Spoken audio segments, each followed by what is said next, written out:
Wala na, tama na, tama na. Wala na. Babay ng marital. Ayun na. Ito. Adik.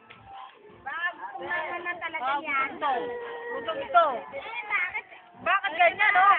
Hindi, talagang nagustuhan niya yung malamig. Ganyan niya pag may pagkain. Binigay niya kasi gusto niya matagal sa kanya.